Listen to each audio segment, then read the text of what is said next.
1963 साली घरगुती पातळीवर चाट पदार्थ करून विकायला सुरुवात केली एका बाईने. सोबतच आईस गोळा आणि घरी केलेला आईस्क्रीम विकायला सुरुवात 1963 साली बरं का. आज त्या 63 साली सुरू केलेल्या व्यवसायाचं स्वरूप एका मोठ्या रेस्टॉरंट मध्ये झालेला आहे. गुजराती, मारवाडी, महाराष्ट्रीयन पदार्थ लोक चवीनं खायला येतात. चाट पदार्थांवर सुरू केलेला व्यवसाय आज दही बटाटा पुरी, श्रीखंड, खिचडी, शाक भाजी अशा चटपटीत पदार्थांच्या वेगवेगळ्या रेलचेलीवरती त्यांचं मेनू कार्ड बहरलेलं आहे.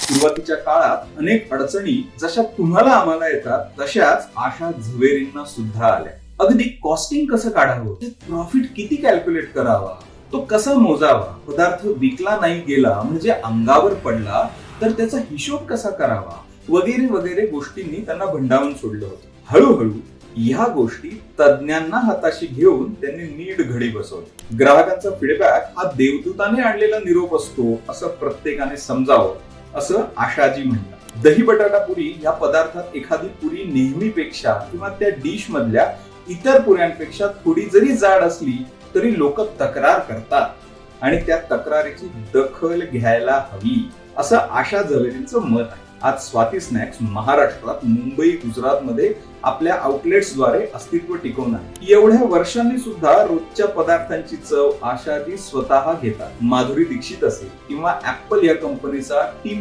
कुक हा सीईओ असेल, या लोकांनी स्वाती स्नॅक्स मध्ये जाऊन खाद्यपदार्थांचा आनंद घेतला आहे. खिलवायला आवडत असेल तर खायला उत्तम पदार्थ करतायत असं आशा झवेरी म्हणतात. आशा झवेरींना निश्चितपणे आदर्श मानायला हरकत नाही, कारण त्यांचं काम वेगळं आहे.